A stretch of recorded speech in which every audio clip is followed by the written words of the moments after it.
Kahit sinong mapagmahal na magulang, walang ibang ninanais kundi ang ikabubuti ng kanyang anak. Lalong-lalo na ang isang ina na nakahandang gawin ang lahat para lang mailigtas ang pinakamamahal niyang anak. Ganyan po ang tema ng ating kwento ngayon. Pero bago ang lahat, kung bago ka pa lang dito sa channel, please like, subscribe, and hit the notification bell para updated kayo sa bawat kwentong ilalabas. May bago tayong kwento 2 o 3 beses sa isang linggo. At ngayon, para sa tampok nating kwento.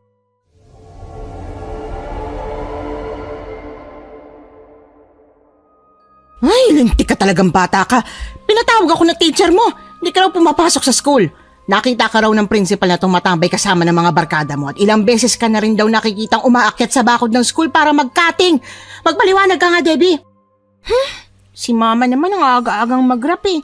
Di ba pwede magalmusal muna? Sumasagot-sagot ka pa talaga ha? Pero ang tanong ko hindi mo masagot. Ma, gutom lang yan. Kain na muna tayo. Tama si Debbie. Mamaya na natin pag-usapan yan. Ihanda ko lang ang pagkain. Ayos ka lang? Oo, ayos lang. Saglit lang, maghahanda lang ako. Sige po pa, pakabilis na lang po ah. Siraulo ka talagang bata ka. Imbis na tulungan mo ang papa mo, nakaupo ka lang dyan agad at... Ano ba akala mo? Akala mo kung sino kang anak na presidente ha? Narinig niyo naman po si papa, diba? Sabi niya siya na raw yung kukuha. Aray! Bakit niyo naman po ako sinampal? Nagtatanong ka pa kung bakit? Bakit nga ba? Ikaw ang sumagot ng tanong mong animal ka. Nagpapakapagod ako maghanap ng trabaho trumakit kung saan-saan tapos malalaman kung hindi ka pumapasok? Ano bang naiisip ng kakarampot mong utak ha? Hindi ka na nga makatulong, pasaway ka pa. Ayaw ko na mag-aral eh. Bakit niyo ba ako pinipilit? Hindi niyo nga magastos ang pangangailangan ko sa school? Pumapasok akong walang baon? At ano ngayon kung pumapasok ang walang baon? Ang masipag at may dedikasyon ng estudyante kahit walang baon pumapasok. Akala mo ba, para sa kapakanan namin to? Para sa iyo to, Debbie! Magtapos ka ng pag-aaral para hindi ka maging katulad namin. Ayaw ko na nga mag-aaral eh. Hindi ko hilig yun. At ang solusyon na nakikita mo, magbarkada? Ano bang naging dulot ng barkada sa'yo, ha? Yumaman ka ba? Walang mabuting madadala ang mga barkadang patapon din ang buhay. Mamili ka ng sasamahan mo. Mababait sila, hindi sila mapanghusgang gaya nyo. Mas naiintindihan nila ako kaysa sa inyo ni Papa. May tuliling na yata yung utak mo't wala nang pumapasok dyan. Kung naiintindihan ka nila, ha? At kung may paki sila sa kinabukasan mo, hindi ka ipapahamak ng mga yan. Matitino silang tao! Matitino? Matitino bang paulit-ulit kang bumabalik sa high school? Yung iba, hindi na nag-aaral at may iba pang bisyo. Matitino ba mga ganong tao, ha, Debbie? Imbes na gumawa ng bagay para makatakas sa hirap ng buhay, binabaon pang sarili sa kahihiyan. Hindi mo ako maiintindihan kasi wala ka namang kaibigan. At least sila dinadamayan ako sa panahong kailangan ko sila. Kayo ba ni Papa? Tinanong niyo ba kung ayos lang ako? Kaya niyo lang naman ako gusto makapagtapos ng pag-aaral para kapag malaki na ako naman na magtatrabaho para sa inyo eh. Ang sarap mo talagang batukan ng paulit-ulit para maalog yung utak mo. Hindi ako nagpapakapagod sa pagtatrabaho para lang sa amin ng papa mo. Para yan sa'yo, sa inyong magkakapatid. Para sa akin? Lagi niyong sinasabi na para sa akin pero hindi naman talaga. Gagawin niyo lang ako investment paglaki ko. Anong investment pinagsasabi mo? Hindi ko isusumbat ang ginastos at gagastusin pa namin ng papa mo. Pero ang sa amin lang, baguhin mong sarili mong buhay, anak. Huwag kang papayag na umulit ka lang sa dati. Hindi pwedeng habang buhay kang mahirap. Hindi madaling mabuhay sa mundo lalo na't wala kang maipagmamalaki kahit man lang diploma. Gusto ko namin makapagtapos ng pag-aaral para magkaroon ka ng maayos na trabaho dahil hindi kami habang buhay susuporta sa'yo. Darating ang araw na mawawala kami. Yun nga eh, kapag nawala kayo sa akin yung ipagkakatiwala yung mga anak nyo, yung mga kapatid ko. Hindi na mag-aasawa na lang ako. Peste ka talaga! Ang sarap mo kalbuhin! Ano yan? Aray ko! Ang sakit! Kakalbuhin na lang kita kaysa maaga ka mag-asawa at ulitin mo ang miserable nating buhay! Dina, ano bang ginagawa mo? Bitiwan mo na si Debbie. Papa! Huwag mo po akong bitiwan pa! Sasaktan na naman ako ni Mama! Huwag mo yung kampihan! Hindi na tama yung ginagawa ng anak mo! Narinig mo ba sinabi niya tungkol sa atin? Gagawin lang daw natin siyang investment. Pagpasensyaan mo na. Parang hindi ka naman dumaan sa pagiging teenager. Alam kong dumaan tayong lahat doon, Mike. Kaya nga alam natin ang kahahantungan kapag nagpabaya sa ganyang edad eh. Pasalamat nga siya may nagpapaaral sa kanya. Hindi katulad natin na sa murang edad kumakayod na tayo dahil walang pakialam ang mga magulang natin sa kinabukasan natin. Kumalma kayong dalawa. Parehas naman kayo may punto eh. Siguro naiisip yun ni Debbie dahil ganito ang kalagayan ko. Ako dapat ang nagtatrabaho pero dahil sakitin ako, hindi ko magawa. Sayang lang ang pinundar nating tricycle at hindi ako nakakapamasada. Siguro nga, Debbie, naiisip mo na pabaya kaming mga magulang o peperahan ka na lang namin kapag maayos ng buhay mo. Pero tandaan mo to, ha? Tatandaan mo to. Hindi solusyon ang pag-aasawa ng maaga para makaahon sa hirap. Hindi rin investment ang pag-aasawa. Mag-aasawa ako ng mayaman, ma, para hagisan kita ng pera. Tingnan mo nga yung mga sagot na magaling mong anak, Mike. Paano ka naman mapapansin ng mayamang lalaki? Mukha kang taong grasa. Hindi ka mapapansin kahit bumuka ka pa. Di na, tama na please. Ay, hindi! Malaki na ako, ma. Kaya ko na magdesisyon sa sarili ko. Kaya ko na nga magtrabaho eh. Magtatrabaho na lang ako. Sige, tingnan natin kung hanggang saan ka dadamputin ang kayabangan mo. Tingnan natin kung anong mas masarap, mag-aral o magtrabaho. Sumama ka sa akin bukas, ha? Natanggap ako bilang labandera sa isang mansyon. Lahat ng kakainin mo, paghihirapan mo. Ayoko nga maglaba. Hindi ako marunong. Tapos sasabihin mo sa akin na kaya mo ng sarili mo, maglaba ng damit at pinagreglahan mo, hindi mo nga kaya? Ako pa nga naglalaba, di ba? Baka gusto mong ibandera kung marurumi mong damit. Sige ka sa rampa sa kalsada pero balahura ka. Simula ngayon, ha? Hindi ka kakain ng mula sa pinagtrabahuhan ko. Bakit ako mag-i-invest sa'yo hindi ka naman mabait na anak? Sobra naman yata yan. Huwag mo akong pigilan, Mike. Kung ayaw niya, lumayas na siya sa bahay. Tignan natin kung tulungan ka ng mga kaibigan mong isang kahig, isang tukarin ng mga magulang. Isipin mo, nagbabarkada ka sa mga taong hindi na nga makatulong sa magulang, pabigat pa, mabiso pa. Baka sangkot ka rin sa mga nakawan, ha? Malaman ko lang talaga, Debbie, ako mismo puputol ng mga daliri mong dahan-dahan, yung nararamdaman mong sakit. Hindi ako magnanakaw, ma. Hindi ko gagawin yun, oh. Abay, ayusin mo lang. Hindi ako mangingiming tapyasin yung mga kamay mong wala namang ambag sa mundo kundi kasalanan. Pwede na ba tayong kumain? Umalis ka na, Debbie. Kung ayaw mo akong tulungan sa pagtatrabaho para may pangkain kang tamad ka, lumayas ka rito sa bahay. Hindi ka matutulungan ng mga tropa mo. Alam mo kung bakit? Dahil hinuli sila ng mga pulis at dinala sa Boys Town.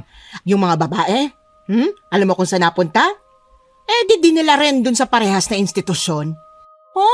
Kailan po yan nangyari? Kanina lang. Ikaw ang barkada, hindi mo alam. Pasalamat ka't wala ka sa mismong lugar kung saan sila naaaktuhan ang ginagawa nilang kabulastugan. Kilala ako ng aking anak bilang striktang magulang. Maaga akong namulat sa pagtatrabaho at naging katulong ng mga kamag-anak ko para lang mabuhay. Hindi na ako pinaaral pa ng aking mga magulang pagkatapos ng elementarya. Ang sabi kasi nila, basta natuto akong sumulat at bumasa, mabubuhay na raw ako. Hindi sila naniniwalang makakamit ko ang aking mga pangarap. Kaya tuluyan nilang pinutol ang pausbong kong pakpak na paraan ko sana upang makalipad palayo sa kahirapan. Pero ako, ayokong danasin ng aking 3 anak ang mga dinanas ko. Gusto ko makapagtapos sila ng pag-aaral at makatikim ng ginhawa sa buhay. Dahil ayaw nang pumasok sa eskwela ng anak kong si Debbie, wala na siyang nagawa nang isama ko siya sa aking paglalabada. Ay, ihinto mo rito, Mike. Ito na yung mansyon. Wow, ang laki ng bahay. Sobrang ganda. May fountain pa sa gitna, Papa, oh. Mansyon nga eh. May mansyon bang maliit? Pangarap ko magkaroon ng ganyang kalaking bahay, ma. Paano ka magkakaroon ng ganyan wala kang pinag-aralan? Patawa ka. Panira naman ang moment si Mama eh. Mabuti na lang at may sarili tayong tricycle. Medyo malayo pala ang lugar na to. Huwag kayong mag-alala. Ihatid sundo ko na lang kayo. Sige, basta sunduin mo kami mamaya mga 5:00 ng hapon ha. Walang problema. Ingat kayong dalawa. Ay ikaw rin, mag-iingat ka pa uwi. Wow, ang ganda talaga ng mansyon na to. Mag-doorbell ka na nga. Kanina ka pa hangang-hanga dyan. Kung nag-aaral kang mabuti, magkakaroon ka ng ganyang kagandang bahay. Dahil ayaw mo, magtiis ka sa kubong pinagtagpi-tagping lumang plywood ang dingding. Paano ba mag-doorbell, Mang? Daldal mo naman eh. Wala nito sa bahay natin, oh. Ayan no, doorbell. Pindutin mo. Tingnan mo, doorbell na lang nahihirapan ka pang alamin tapos ang lakas ng loob mo magsabing alam mo ng lahat. Tumadakdak na naman po si Mama. Walang kapagod-pagod. Ay, ewan ko sa'yo. Ulitin mo na nga pag-doorbell, baka hindi tayo narinig. Ang sabi ko, ulitin mo lang. Hindi sunod-sunod mong pagpipindutin yan. Das ko namang bata ka, mapapagalitan tayo niyan eh. Sorry po. Ang ganda talaga ng bahay niya eh. May terrace pa, Ma, oh. Kung lalaki yung amo mo, Ma, aakitin ko siya para maging asawa ko. Tapos titira kami sa bahay niya. Ay, tama. Gandang plano ko. Ay naku, tigilan mo na nga mangarap ng gising, Debbie, ha? Tigil-tigilan mo na yan. Diyos ko, pambata ka, ewan ko sa'yo. Kahit lalaki pa ang amo ko, sigurado akong hindi ka nun papatulan. Yan nga lang buhok mo, oh. Hindi mo masuklay ng maayos eh. Grabe, Ma. Imbis suportahan mo ako sa mga pangarap ko, ganyan ka. Kahit kailan hindi ko susuportahan ng pagiging malandi mong bata. Hindi sa ibang tao dapat inaasang pag-asenso sa buhay, kundi sa sarili mong dugot pawis. Ay, may paparating po, Ma. Siya na ba yung amo? Mukhang hindi. Siya yung nakausap ko nung nakaraan. Ay, pasensya na kayo't hindi ako nakalabas kaagad. May mga inasikaso pa kasi ako eh. Ayos lang. Hindi rin naman kami nagmamadali. Akala ko galit na kayo eh. Sunod-sunod kasing pagpindot nyo sa doorbell. Pasensya na. Na-excite lang itong anak ko. Siya nga pala si Debbie. Sasamahan niya akong maglaba. Hello po. Ako nga pala si Rita. Ako ang yaya ni Sir Bernie. Bernie? Lalaki po may-ari nito? Halika, pasok muna kayo. Salamat. Ang ganda nitong bahay. Wow, sobrang nakaka-relax. Tingnan mo, Ma, may swimming pool pa. Ay, mahilig kasi sa nature ang alaga ko. Gusto niya may mga halaman, puno, bulaklak, tsaka tubig sa paligid. Kaya rin siya nagtayo ng villa sa ganitong lugar eh, dahil doon.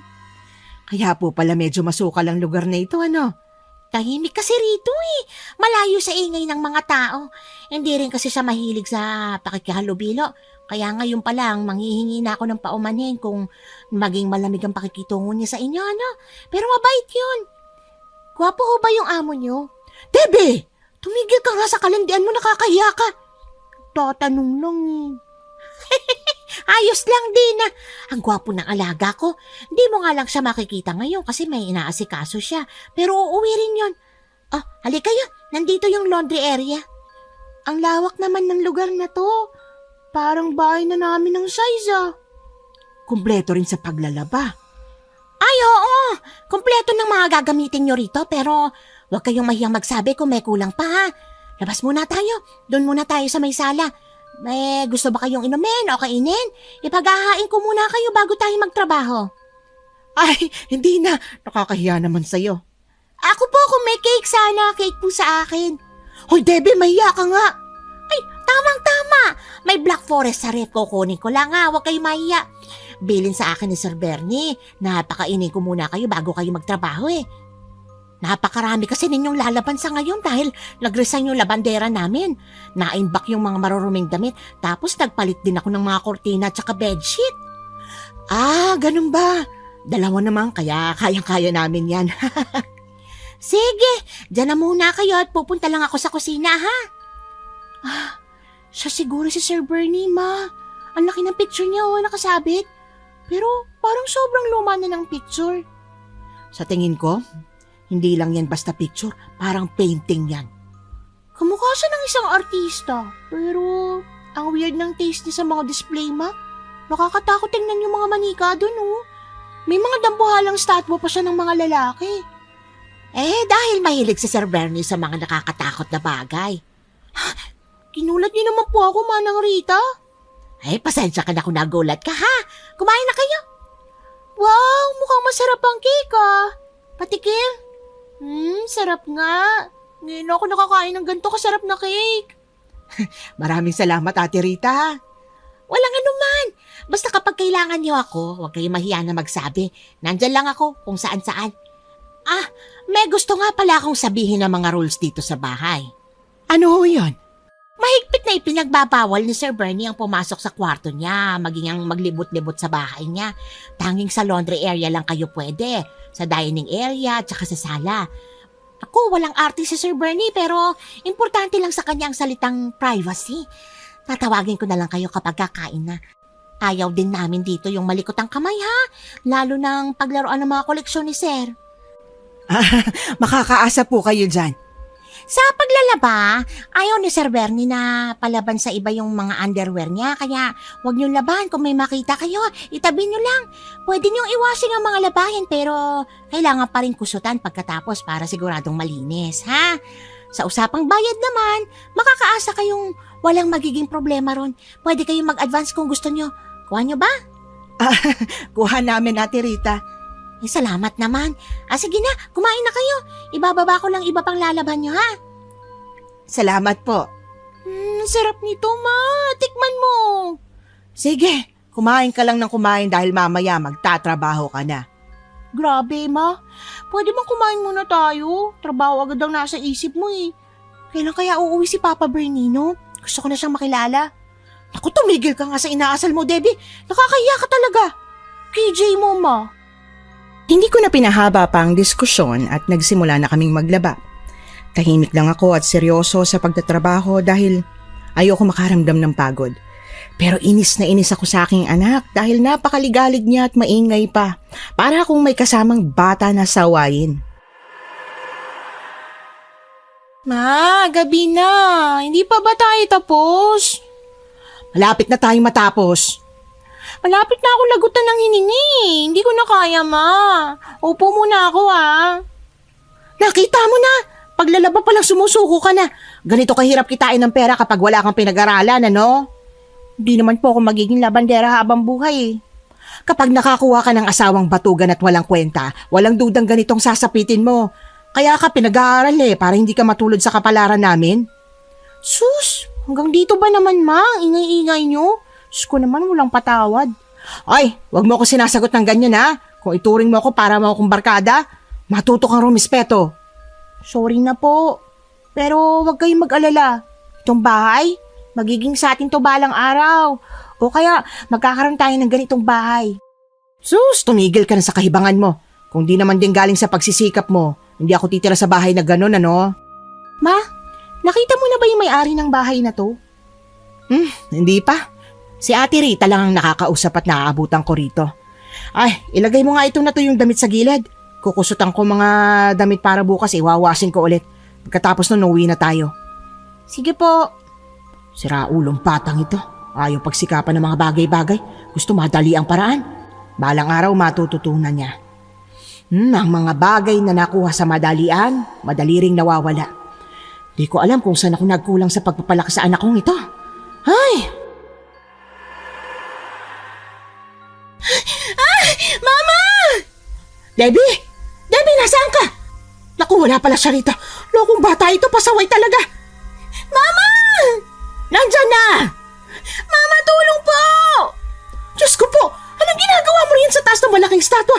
Makita ka ni Ate Rita dyan, bumaba ka na! Yung malaking aso, gusto po ako lapain eh! Ay, naku po, ang laki nga! Shi! Lumayo ka sa anak ko! Ate Rita! Ate Rita! May malaking aso po rito! Gustong kagatin ng anak ko! Ako habulin mo aso ka! Dito, bilis! Ma, ingat po kayo! Mukhang galit na galit siya! Dusty, behave!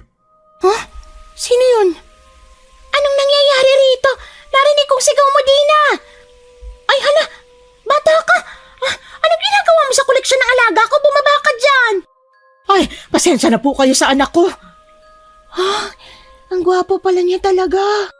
Ayos lang, Yaya Ritz. Naintindihan ko. Alam naman natin masyadong sensitive si Dusty sa mga bagong tao na nakikita niya sa loob ng bahay. Halika, miss. Tutulungan na kitang bumaba. Salamat. Debbie!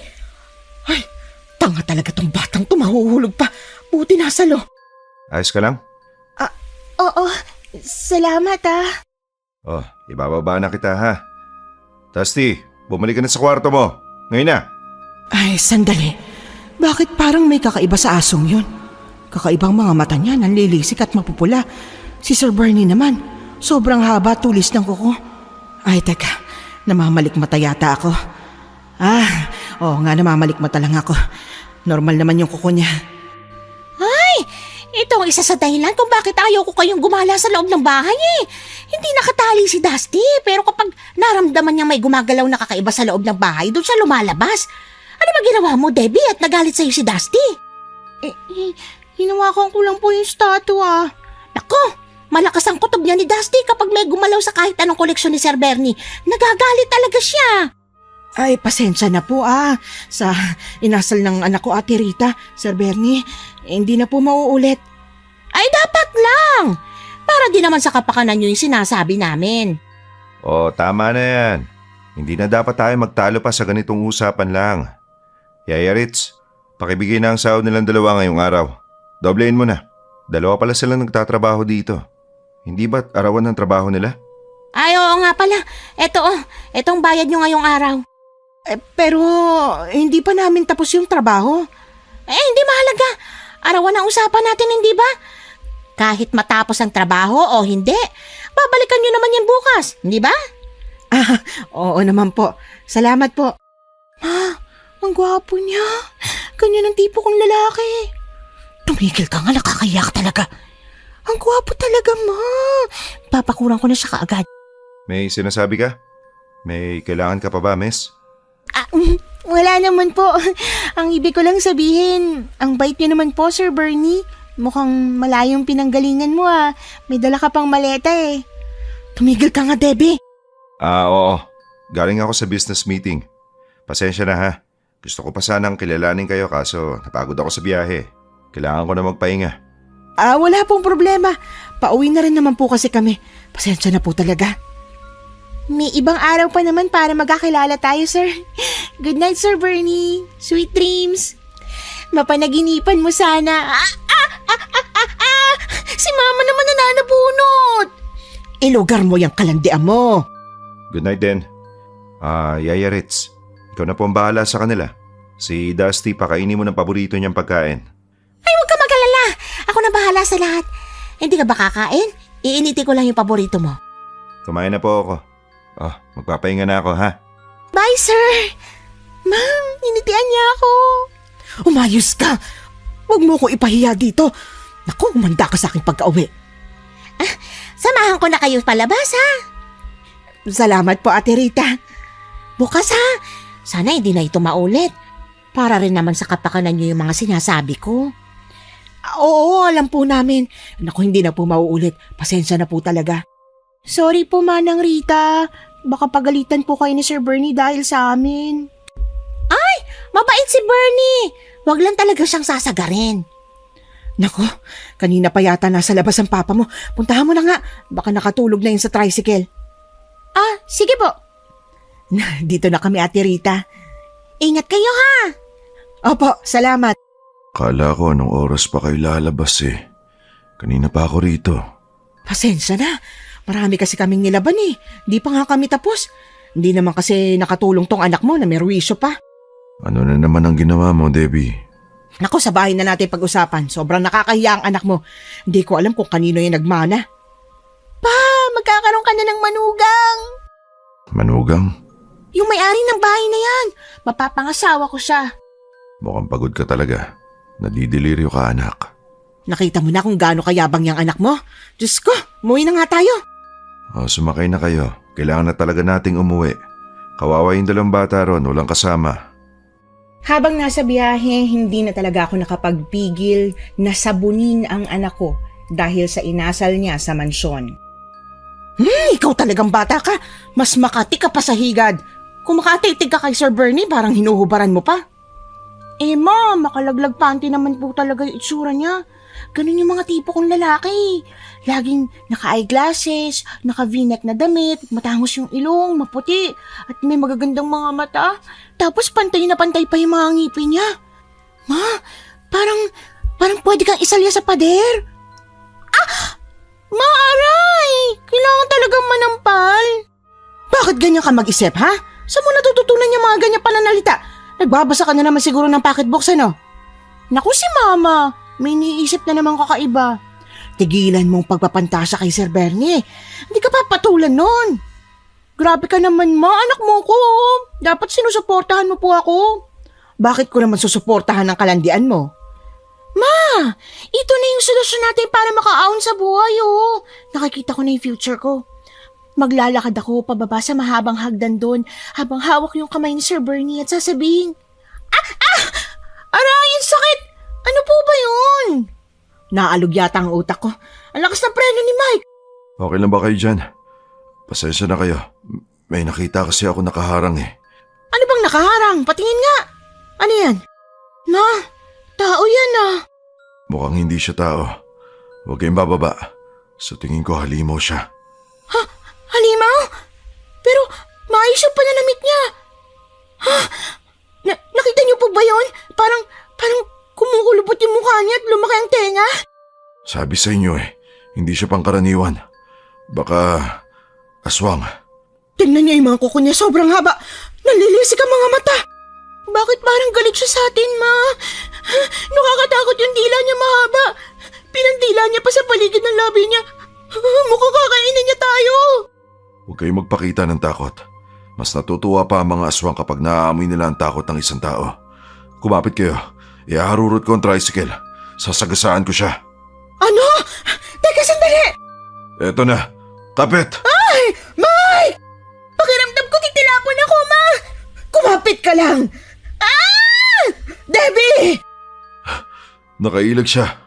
Mababangga tayo, Mike! Mike! Ah! Salamat sa Diyos. Mabuti na lang at hindi tayo nalaglag sa bangin.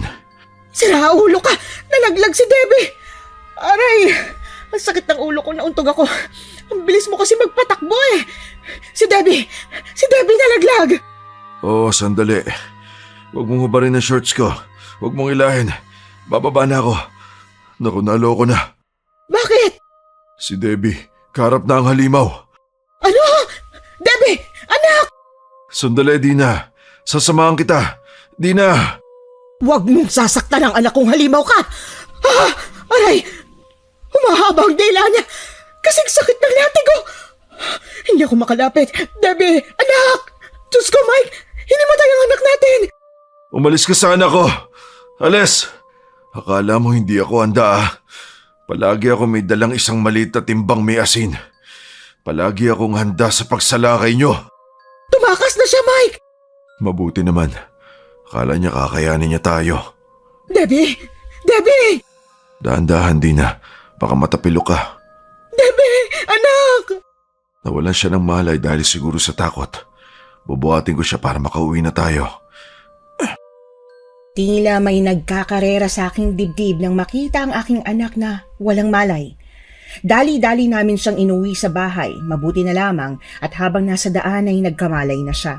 Akala ko hindi na siya magigising.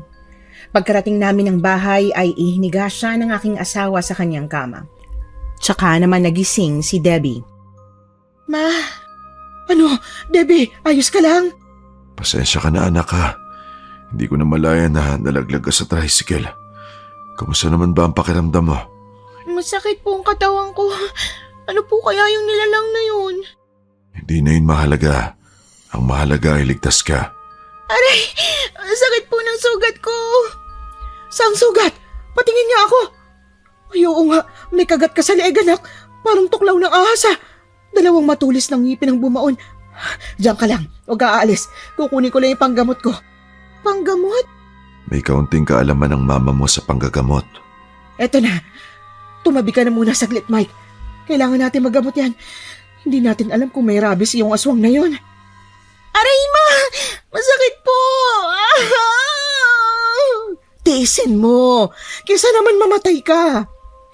Mabuti na lang talaga at sa leeg lang ako nasugatan. Hindi ko kaya masira yung mukha ko, Mama. Naku, hindi ko na rin kinakaya yung kaartehan mo. Tumigil ka nga dyan. Napahamak ka na. Yan pa rin ang iniisip mo. Kasi naman po, May. Itong mukhang to ang aahon sa atin sa kahirapan. Kaya hindi to pwedeng masira, ano? Ay, sabi kong tumigil ka na. Ba't niyo naman dinidiin ang pagpahid ng gamot, Ma? Sakit po kaya. Huwag mo naman masyadong diinan. Baka lalong lumala ang sakit niya. Nagpibiro lang naman po ako eh. Mama, Papa, totoo ba talagang aswang yung halimaw na yun? Walang duda. Aswang nga yun. Pero bakit niya kaya tayo sinalakay? Hindi po ba yung mga buntis na nga sinasalakay ng mga aswang? Hindi sa lahat ng pagkakataon. May iba't ibang aswang, Debbie. At sigurado akong ang aswang na nakita natin ay ibang uri ng aswang na alam natin. Bantayan mo anak natin. Tapos ko nang linisin yung sugat niya. Magluluto lang ako na makakain natin. Hindi na po ako kakain, Ma. Gusto ko na po magpahinga. Sigurado ka ba, anak? Bukas na lang po ako kakain. Pagod na po talaga ako ngayon eh. Sige, kung yan ang gusto mo. Halika, Dina. Pero, Huwag ka nang kumontra. Pagpahingin na muna natin siya. Halika sa kusina. ayos lang kaya si Debbie? Akong natatakot para sa kanya eh. Matatag ang anak mo, kaya wala kang dapat ipag-alala. Sana nga. Huwag na kayong pumunta ron, ha. Hindi ko na kayo papayagan. Bakit naman? Hindi naman namin araw-araw makakasagupa yung mga ganoong aswang. Naririnig mo ba ang sarili mo, Dina? Pupunta ka pa rin doon kahit alam mong delikado sa daan. Paano kung sugurin ulit tayo ng aswang? Paano kung mahuli ako ng dating? Hindi mo na iintindihan. Kailangan natin ng maayos at permanenteng trabaho. Lumalaki na yung mga anak natin. Kailangan natin ng trabaho makakasuporta sa kanila. May trabaho ka nga. Paano kung mamatay kayo dahil sa mga aswang na gumagala? Anong may dudulot niyang trabahong sinasabi mo? Napahamak na nga ang anak mo. Hindi nga pwede, Mike. Ngayon pa na minsan pasumpong-sumpong ang kondisyon ng katawan mo. Kailangan natin ng pera bukod sa minsanang pamamasada mo. Bahala ka na nga. Basta palagi kayo mag-iingat, ha. Palagi kang magdala ng asin. Kahit itago ay hindi ko rin maiwasang hindi pangunahan ng takot. Lalo na at kasama ko ang aking anak. Napag-isipan kong hindi na lang siya isama kinabukasan pero nagulat ako nang makitang nakabihis na siya. Nakasuot siya ng sobrang iksing shorts at mababang neckline na damit. Halos lumuwa sa suot niya ang magandang kurba ng katawan. Sinabi ko sa kanya na huwag siyang sumama pero nagmatigas pa rin siya at matapos kumain ay una siyang sumampa sa tricycle. Napabuntong hininga na lang ako nang makita ang tricycle na naipundar ko noon mula sa pagiging kasambahay sa mayamang pamilya. Ito na lang ang alaala ko sa trabahong niyon dahil ng ibang bansa ng pamilyang pinagtrabahuhan ko. Wala na akong nagawa kundi ang isama si Debbie. Nang makarating kami sa mansyon ay kinikilig siya habang nagdo-doorbell. Ding dong, ding dong, ding dong. Anong ginagawa mo? Di mo naman sinabi may talent ka pala sa paggaya ng tunog. Sana sinabi mo para kapag may tao sa bahay, ikaw na lang ang gawing doorbell. Si Mama naman panira ng araw eh. Tingnan mo, Ma. Ikot ako. Di ba ang sexy ko? Bakit pa ganyan ang suot mo? Maglalaba tayo, hindi sasali sa fashion show. Hindi naman porke labandera tayo, Ma. Kailangan mukha na po tayong losyang. Kailangan may poise pa rin. Tingnan mo to, Ma. Mukha na ba akong model? Huwag ka sumantal dyan sa gate at baka magbukas. Oh, ayan na nga. Mama ko! I'm so sorry. Hindi ko alam na may taong nakasandal sa gate. Okay ka lang ba? Okay lang ako. Ang tigas ng dibdib mo. Debbie! Halika nga rito. Haliparot ka talaga. Good morning po, Sir Bernie. Pasensya na po kung pasaway itong anak ko. Good morning rin po. Wala pong problema. Ako na po yung nagbukas kasi busy si Yaya Ritz eh. Salamat po. Pasok na po kami. Kumain na ba kayo? Pwede ako magpahanda ng pagkain bago kayo maglaba. Busog na ako. Makita lang kita. Ha? Nakakahiya ka talagang bata ka. Umayos ka. Pasensya na po kayo sa anak ko. Palabiro po talaga yan eh. Ayos lang po yun. Sigurado po ba kayong ayaw niyong kumain? Ay, kumain na po kami, sir. Huwag po kayo mag-alala. Kailangan na po namin mag-umpisa para matapos po kami kaagad ng labahin namin eh. Kayo po ang bahala. Basta kapag may kailangan po kayo, tawagin niyo lang si Yaya Ritz, ha? Hindi ba pwedeng ikaw ang kailanganin? Aray ko, Ma! Tumigil ka na, nakakahiya ka na. Nako, huwag niyo na po siyang intindihin, sir. Hindi lang po siya nakainom ng gamot niya. Gamot? Wala naman ako sakit. Hindi naman. Tumigil ka na. Halika na rito. Iwan ko na po muna kayo, ha? May aasikasuin lang ako. Sige po, sir. Bye, sir. Aray ko naman, Ma. Puro na lang po kayo pangungurot at pananabunot eh. Masakit pa nga yung sugat ko sa leeg, no? Oh, bakit? Kasalanan ko? Pinagpapahinga kita sa bahay. Sige kang pilit na sumama. Kung di ba naman haliparot ka talaga eh. Nakita mo po ba may tingin sa akin ni Sir Bernie? Parang nadadala na po siya sa pangaakit ko. Kunti na lang, Ma. Maglalaway na rin siya sa akin. Ano siya? Aswang para maglaway sa'yo? Tigilan mo na nga yung pagpapantasa at magtrabaho na tayo. Hanggat maaari matapos natin ito para hindi na tayo gabihin mamaya. Debbie, ano na? Nandiyan na po, ma. Pwede po bang chill lang kayo? Grabe ka kasi kung manakit eh. Nandito tayo para magtrabaho, hindi para trabahuhin ang amo. Pero alam mo, ma, ang bango-bango ni Sir Bernie.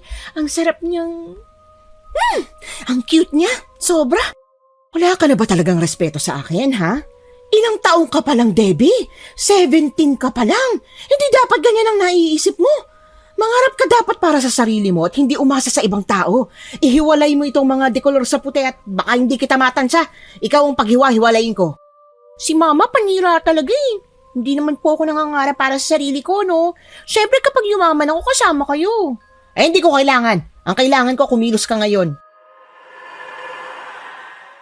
Ay, salamat at mga kobre kama na lang ang natitira. Mabibigat pa naman to. Ma, napapagod na po ako. Sumasakit po yung sugat ko sa liig eh. Eh, ikaw naman kasi. Ang tigas din ang ulo mo. Sabi ko kasi sa'yo, huwag ka nang sumama eh. Excuse me po. Sir Bernie, Hi, Sir Bernie. kita mo tong batang to. Biglang sumigla. Hello po. Magmerienda po muna kayo. Tara po sa kusina. Nasaan po si Ate Rita, sir? Namalengke lang po siya saglit para sa lulutuin niyang pananghalian. Hindi pa man ako nakakakibo. Nauna na si Debbie kasama si Sir Benji papunta sa kusina. Inayos ko muna ang mga gamit para hindi makalat bago sumunod sa kanila. Naabutan ko si Debbie na hinaharot si Sir Benji at kahit gusto ko man siyang sabunutan sa harap ng amo namin ay hindi ko naman magawa dahil mapapahiya naman ang anak ko sa harapan niya. Pero pasundot-sundot ko siyang kinukurot sa tagiliran. Hindi ko alam kung namalikmata lang ako pero nakikita kong nag-iiba ang tingin ni Sir Benji sa anak ko kaya lumapit na ako at nakisalamuha sa kanila. Matapos kumain ay bumalik kami sa paglalaba. Debbie, hindi ko gustong pangharot mo kay Sir Bernie, ha? Nakakahiya ka. Ha? Debbie? Debbie! Diyos ko po! Tulong! Tulong! Oh, ano nangyari? Haling di na. Si Debbie kasi, sir, hinamatay po siya. Naku, anong gagawin ko? Huwag po kayong umiyak. Saglit lang po. Titignan ko ang pulso niya, ha? Ayos naman po siya.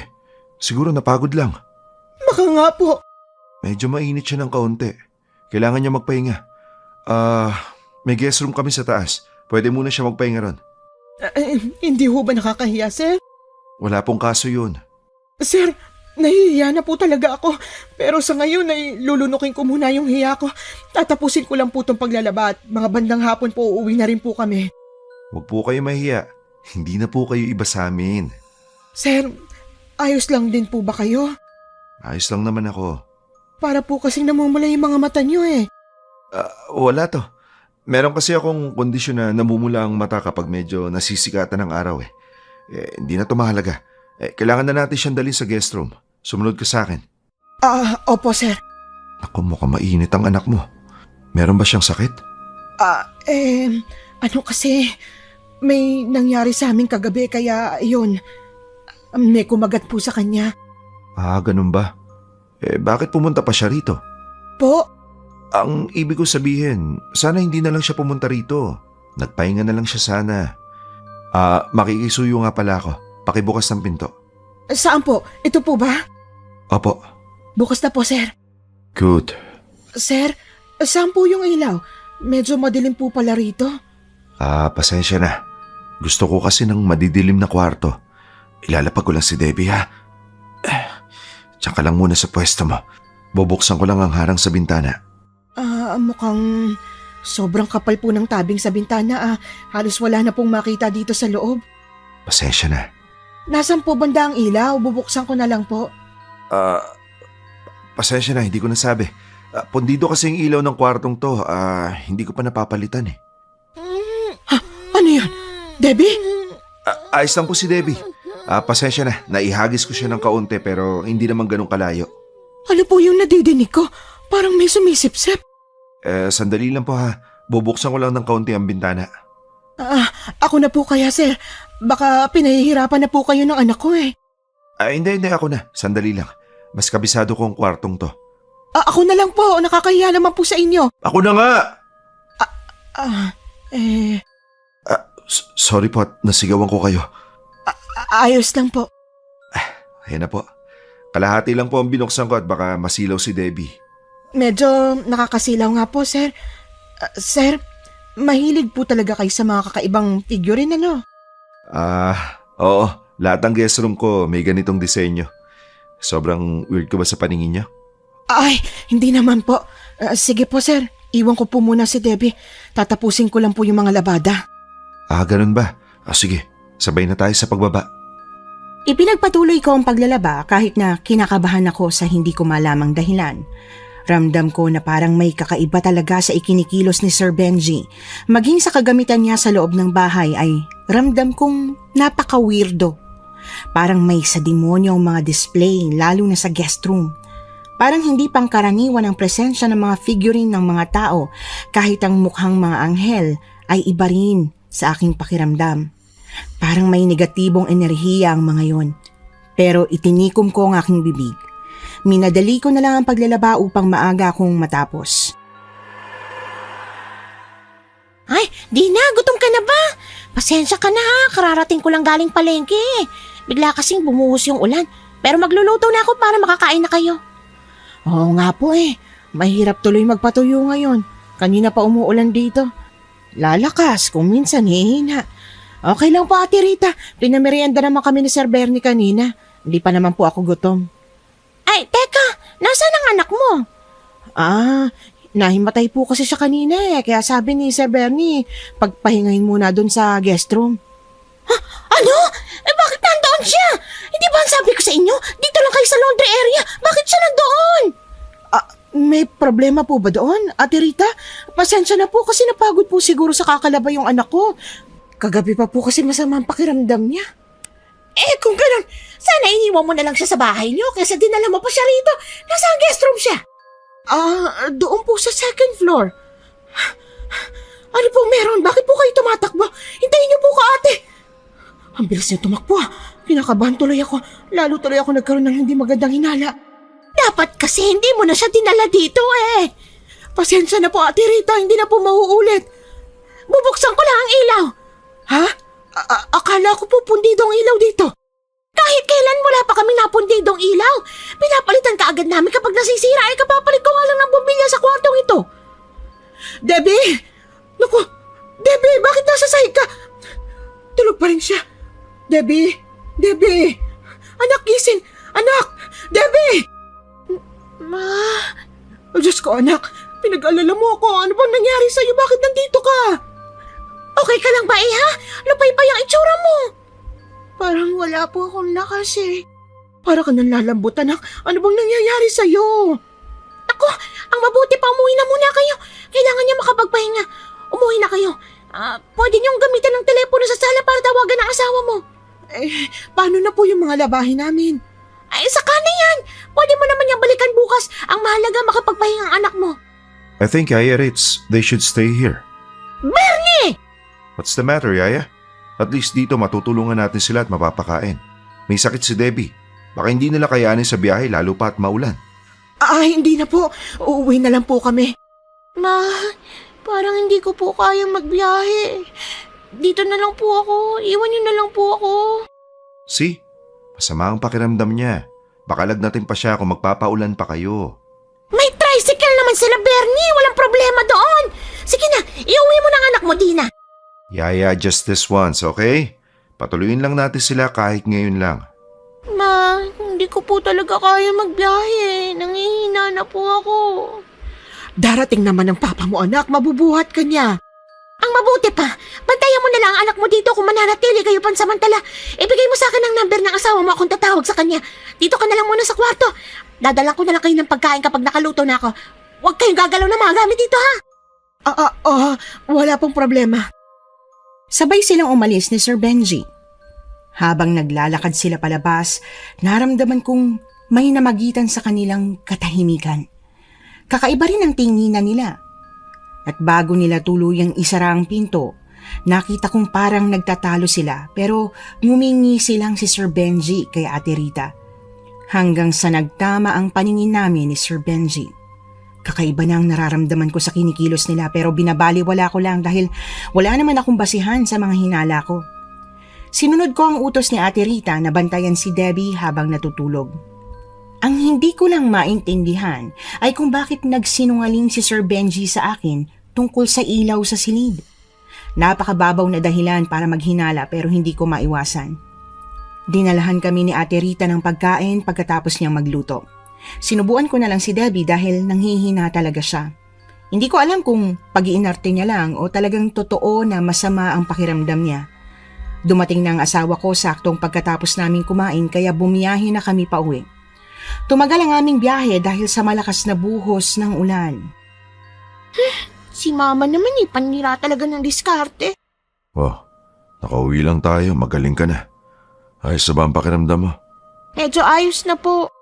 O bakit ka nakabusangot? Si mama kasi, dapat doon ako patutulugin ni Sir Bernie ang kaso tumanggi sila ni Manang Rita. Pagkakataon ko na sana yun para maakit si Sir Bernie. Ikaw talagang bata ka! Ma, huwag niyo naman po ang kurutin. Baka magpeklat yan Wala akong pakialam kahit mamagapa ang mga kurot ko sa'yo. Eto pa, Tama na po. magsawa ka sa mga kurot ko. Sira ulo kang bata ka? Pinag-alala mo kami, alam mo ba yon? Akala ko kung ano nang nangyari sa'yo tapos eto ka na parang wala lang nangyari. Acting-acting mo lang ba yon, ha? Debbie, sumagot ka! Hindi po. Masama po talagang pakiramdam ko. Ano yung arte-arte mo dyan na parang walang nangyari? Muntik na akong atakihin kakaalala sa'yo tapos parang ginagawa mo lang biro. Kung ako na lang kayang kumagat sa'yo nang matapos na yung pagiging haliparot mo. Ewan ko ba kung saan ka nagmana? Tama na yan. Palagi na lang kayo nag-aaway. Hindi ba kayo nagsasawa sa mga bangayan nyo? Yung totoo, Debbie. Totoo ba yung pagkahimatay mo? Totoo po yan, Ma. Sumakit po kasi talaga yung kagat sa leeg ko. Nahilo po ako at nawala ng malay. Di po yun acting. Paano ako maniniwala? Mahilig ka magsinungaling. Totoo po, Ma. Hindi po ako gagawa ng kwento tungkol doon. Yung doon sa guest room, bakit nasa sahig ka? Habang tulog po ako sa guest room, nanaginip po ako na may halimaw daw sa loob ng kwarto. Yung kagaya po ng halimaw na nakita natin sa daan nung unang uwi natin. Namumula yung mga mata niya. Tapos nakangisi siya na parang abot hanggang tenga. Mas mahaba ng konti yung dila niya. Parang dila ng ahas ang itsura. Nakatayo siya sa sulok ng kwarto. Hanggang ngayon kinikilabutan pa rin ako pag naaalala ko. Tapos gusto mo pang matulog doon, binabangungot ka na pala. Siguro, dahil yun sa sugat mo at sa takot mo sa aswang, kaya mo siya napapanaginipan. Posible rin na may halimaw talaga sa loob ng bahay na yon. Baka totoong nasa loob siya ng kwarto at pinagmamasdan ka para maging biktima. Si Papa naman tinatakot niyo po ako. Kinikilabutan na ako. Ay naku, itigil mo na yan, Mike. Baka lalo pa yung bangungutin. Magpahinga ka na, Debbie. Huwag ka na mag-isip ng kung ano-ano ha, wala lang yon. Dadalang kita ng pagkain at gagawin kita ng tsaa para mahigop mo. Lalabas na kami. Opo, Ma. May kakaiba talaga ako nararamdaman, Dina. Baka pwedeng wag na kayong bumalik doon. Pakiramdam ko, may kinalaman yan sa amo mo. Bakit ka ganyan mag-isip? Ikaw ba? Wala ka bang nararamdaman na kakaiba sa amo mo? Wala ka bang napapansin na kakaibang kinikilos nila? Sa totoo lang, meron. Mahilig si Sir Bernie mangolekta ng mga nakakatakot na figurine, manika, tsaka estatwa. Pero marahil lang nakita ni Debbie na nakatayo dun sa sulok, yung malaking estatwa ng lalaki na nasa loob ng kwarto. O bakit may mga ganong estatwa pati sa guest room? Nakakapagtaka naman. Tsaka bakit mga lalaki? Hindi kaya... Nang gabing yon ay halos hindi ako nakatulog sa kakaisip kung anong meron kay Sir Benji at kung bakit kakaiba ang mga tingin niya. Parang pailalim kung tumingin siya kay Debbie. Matapos kong pakainin si Debbie ay napansin ko na sobrang taas ng lagnat niya. Madali ko siyang pinunasan at binihisan. Akala ko'y nakatulog na siya nang iwan ko pero nang sumilip ako sa kwarto niya matapos ang ilang minuto ay wala siya ron. Hinagilap ko siya at nakita kong palabas na ng bahay kaya kaagad kong hinablot. Nang humarap siya sa akin ay nakita kong nakapikit ang mga mata niya. Naglalakad siyang tulog. Inalarma ko si Mike para ibalik si Debbie sa kwarto. Akala ko'y tapos na ang pangyayari doon kaya natulog na ako pero naputol ang mahimbing kong tulog nang marinig na may ingay na nagmumula sa kwarto ni Debbie kaya pinuntahan ko siya. At pagsilip ko sa loob ng kwarto nakita ko ang aktong pag-untog niya ng ulo sa pinto. Debbie? Debbie, anong nangyayari sa'yo? Naku, tulog ka pa rin? Ngayon ka lang naging ganito Teka, Debbie, saan ka pupunta? Ay, bakit ko ba siya kinakausap tulog nga siya. Puntahan ko na nga itong asawa ko. Mike! Mike! Lintik na nagkakagulo na rito, tulog ka pa rin! Debbie, sandali lang, saan ka pupunta? Mike, bumangon ka na nga! Anong ingay ba yon? Ay, naku, kanina pa kitang tinatawag. Tulog mantika ka lang talaga. Ano ba kasi yung problema? Natutulog yung tao Si Debbie, naglalakad na naman habang tulog. Ha? Sandali, kukunin ko lang t-shirt ko. Bilisan mo, baka makalabas siya. Hindi ko siya kayang pigilan, Mike. Hinahawi niya lang ako. Ay, kung bakit kasi palagi kang nakahubad kapag natutulog Kapag tuloy may ganitong problema, kailangan mo pa magbihis. Mukha ka namang daing. Dami mong sinabi. Nasaan ba siya? Debbie! Naku, yan na nga bang sinasabi ko na wala na sa silid niya. Hindi naman nakabukas ang pintuan natin. Baka nandito lang yon. Sa kusina! Bilis! Ay, ayun nga, Mike! Sa pintuan sa kusina lumabas! Alam niya kung saan mas madaling buksan! Saan naman siya pupunta ng ganitong disoras ng gabi? Tanungin mo ko kasi baka alam ko no? Hoy, saan nga? Hindi ko alam, Mike! Mukha bang alam ko? Sabi mo kasi tanungin kita Ay naku! Halika na, sundan na natin siya! Ayun, nakikita ko siya naglalakad papunta sa masukal na daan. Sandali, kukunin ko lang ang flashlight natin. Bilisan mo na't baka makalayo pa siya! Eto na nga. Mabuti may flashlight tayo nilagay sa kusina. Dadaling ko to. Halika na, sundan natin siya. Ano na bang nangyayari sa anak natin? Parang hindi na ito maganda. Malamang kagagawan to ng aswang na kumagat sa kanya. Debbie! Sundan lang natin siya. Mamaya na natin pag-usapan yung sinasabi mo. Bilisan na natin maglakad para maabutan natin siya. Huminto na siya. Anong ginagawa niya dyan? Bakit kaya nakatayo lang siya sa harap ng puno ng balete? Masama ang pakiramdam ko sa puno na yan, Mike. Debbie! Debbie! Mike, lapitan mo na bilis. Natumba na siya. Debbie, Anak! gising na. Anak, Gumising ka na. Sige na. Gising, anak! Hindi tayo pwedeng magtagal dito, Dina. Baka makaakit pa tayo ng ibang nilalang. Dali na natin siya sa bahay. Bilis, itatakbo ko siya. Oh, sige. Dito lang ako sa likuran mo. Akin na yung flashlight. Ako nang tatanglaw sa daan.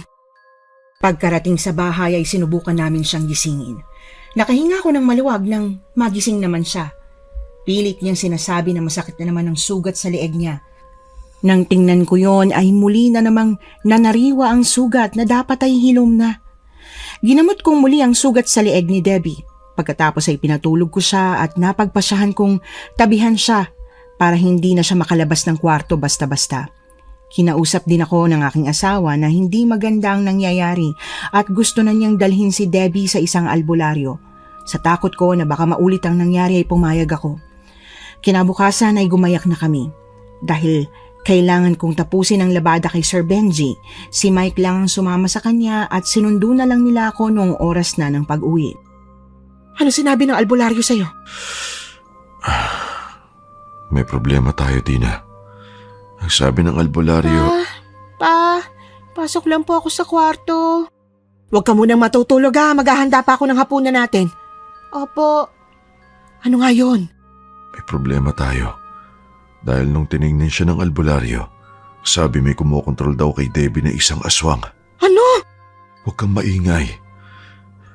Alam mo bang umiiyak si Debbie kanina nang marinig yun sa albularyo? Kasi hindi raw siya makapaniwala. Mike, kahit naman ako hindi makapaniwala. Bakit daw si Debbie ang punteriya ng aswang na yun? Wala bang magagawa yung albularyo para hindi na tayo gambalain pa nun? Tungkol sa bagay na yan, ang sabi ng albularyo, parang gusto daw talaga siyang patayin ng aswang. May sinabi siyang aswang Agitot. Tama, aswang na agitot ang gustong pumatay sa anak natin. Agitot? Oo, ang mga agitot daw ay mga binabaing aswang na mahilig sa mga lalaki. Ha? Kung binabae ang mga aswang na agitot, bakit niya gustong patayin si Debbie? Babae siya. Baka akala niya lalaki si Debbie kasi kamukha mo. Hindi, siraulo ka rin Ang sabi ng albularyo, ang sitwasyon ni Debbie ay kakaiba. Marahil daw may personal na galit ang aswang na yun sa kanya. Sinisip-sip daw ng mga agitot ang dugo ng biktima at kaya nila itong kontrolin. Diyos ko, ano nang gagawin natin? Ano mga sinabi ng albularyo para tantanan na siya ng aswang na yan? Kailangan daw nating maglagay ng mga pangontra sa paligid ng bahay para hindi tayo malapitan. Kaya ito nanguha ko ng mga halamang may mahabang tinik. Isasabit ko sa bintana ng silid ni Debbie, pati sa pintuan. Saka sa buong bahay na rin. At mamaya rin, magsusunog ako ng goma sa bakuran. Sige, gawin natin ang lahat para hindi siya makuha o mapatay ng aswang. Magsunog muna tayo ng goma para hindi siya makalapit sa bahay natin. Magsaboy ka ng asin sa paligid at isabit mo tong halaman sa kwarto ni Debbie. Sige, akin na. Ay, kailangan ko isaboy itong asin. Ano ba yan? Nakakatakot naman ang alulong ng mga aso. Lalo akong kinikilabutan na. Tama na siguro itong pagsasaboy ko. Ilalagay ko na ito sa kwarto ni Debbie. Debbie, buksan mo nga muna ang pinto. May ilalagay lang ako. Debbie! Debbie, okay ka lang? Mike! Mike! Ano yun? Bakit? Si Debbie sumisigaw. Hindi ko mabuksan ang pinto ng kwarto niya. Tumabi ka! Sisipain ko na lang! Debbie! Anong nangyayari sa'yo? Mainit! Mainit! Mainit! Ah! Debbie! Huwag mo sakalin ang sarili mo! Masakit! Masakit! Masakit! Ah! Debbie, kumalma ka lang. Kaya natin to. Ano bang maitutulong namin? Masakit! Masakit! Masakit! Ah! Panay kang sigaw, nakakairita! Oh, bakit mo binatukan? Nawawala na nga siya sa sarili niya. Oo nga. Pasensya na, anak. Nakalimutan ko may sakit ka. Ayoko na! Ayoko na! Ayoko na! Ayoko na! Ayoko na! O baka batukan mo na naman ha. Hawakan mo siya sa kamay. Pigilan natin siya makaalis ng bahay. Nasaan ang halaman? Ay, naku po. Hindi ko alam kung saan ko nailagay. Hawak ko lang yung kanina eh. Naloko na, Dina. Sabi ko sa'yo, sabit mo sa bintana eh. Ang kulit mo talaga. Nagsaboy pa ako ng asin sa paligid ng bahay. Anong gusto mo gawin ko? Mahati sa dalawa para lang maisabit ang halaman na yun? Sana ikaw ang nagsabit. Debbie! Sobrang lakas niya. Hindi ko kinaya. Tumalon na siya sa bintana. Debbie! Kapag ikaw nabalian ng buto, ihuhulog kita ulit. Bumalik ka rito! Ang galing niya. Ang bilis niyang nakatalon. Namangha ka pa talaga. Tumatakbo na siya palayo, Mike. Debbie! Hintay ka lang talaga. Papaluin kita ng sinturon. Wala na magagawa ang pagsigaw at pananakot mo. Wala siya sa matinong pag-iisip. Bumaba na tayo at sundan na natin siya. Ang bilis niya tumakbo. Ganito ba talaga ang mga kabataan ngayon? Parang mga kabayo. Ako na lang ang hahabol sa kanya kung napapagod ka na. Sige na, kaya ko na to. Hindi. Sasama ako. Ayos lang.